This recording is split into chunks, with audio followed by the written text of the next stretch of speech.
Welcome to the Royal Road School of Carmelite Prayer, where we are currently reading the writings of Therese of the Child Jesus in honor of the Theresian Anniversaries 2023 to 2025.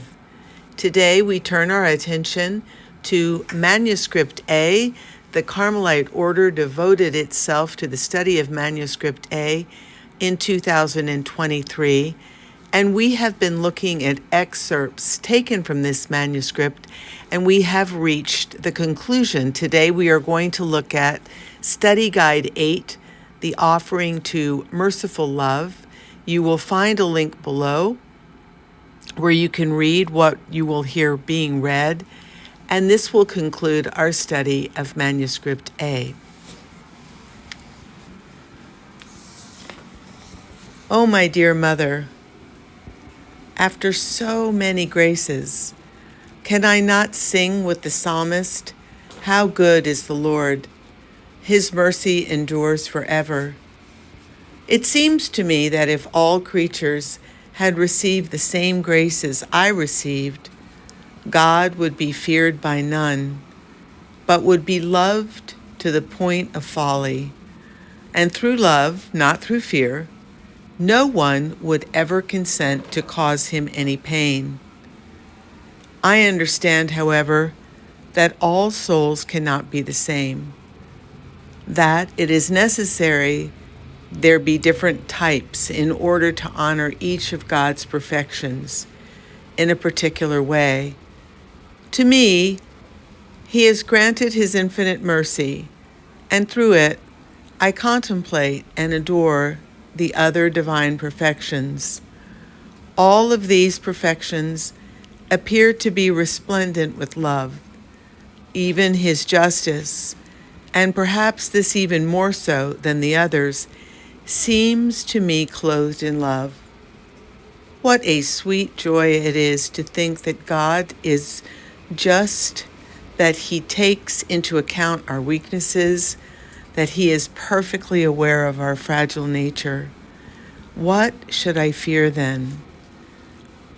Must not the infinitely just God, who deigns to pardon the faults of a prodigal son with so much kindness, be just also towards me, who am with Him always? This year, June the 9th, the Feast of the Holy Trinity, I receive the grace to understand more than ever before how much Jesus desires to be loved. I was thinking about the souls who offer themselves as victims of God's justice in order to turn away the punishments reserved to sinners, drawing them upon themselves. This offering seemed great and very generous to me, but I was far from feeling attracted to it. From the depths of my heart, I cried out, "Oh my God, will your justice alone find souls willing to immolate themselves as victims? Does not your merciful love need them too? On every side, this love is unknown, it's rejected. Those hearts upon whom you would lavish it turn to creatures seeking happiness from them with their miserable affection. They do this instead of throwing themselves into your arms and of accepting your infinite love. Oh my God, is your disdained love going to remain closed up within your heart? It seems to me that if you were to find souls offering themselves as victims of Holocaust to your love, you would consume them rapidly. It seems to me, too, that you would be happy not to hold back the waves of infinite tenderness within you. If your justice loves to release itself, this justice, which extends only over the earth, how much more does your merciful love desire to set souls on fire, since your mercy reaches to the heavens? O my Jesus, let me be this happy victim. Consume your holocaust with the fire of your divine love. You permitted me, dear Mother, to offer myself in this way to God, and you know the rivers, or rather the oceans of graces that flooded my soul.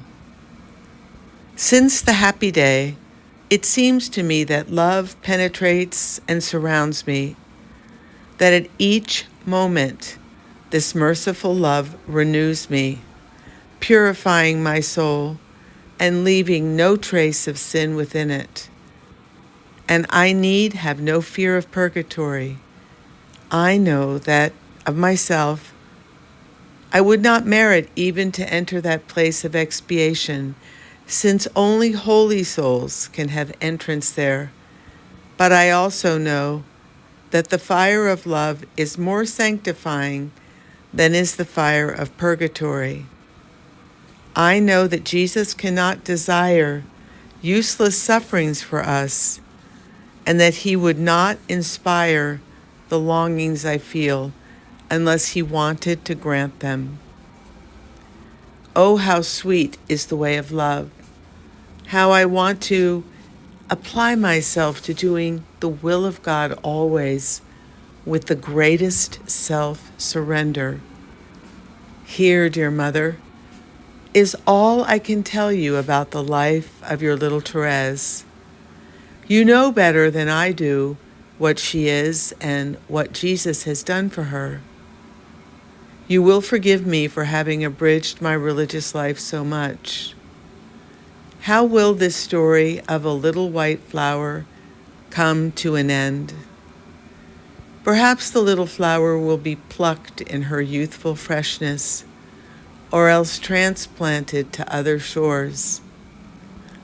I don't know, but what I am certain about is that God's mercy will accompany her always, that it will never cease blessing the dear mother who offered her to Jesus. She will rejoice eternally at being one of the flowers of her crown. And with this dear mother, she will sing eternally the new canticle of love. Amen. So this ends Study Guide 8. We listened to the extract taken from Manuscript 8, and all of the manuscripts that have been read, all of the extracts that have been read from the manuscript can be found if you click on the link below. And some of these study guides have videos that go along with them. So I hope that you have enjoyed this little journey through Manuscript A. We will at some point be turning our attention towards Manuscript A, to be followed then by Manuscript C. So thank you for listening. Thank you for being a part of this channel. May God bless you and yours. Amen.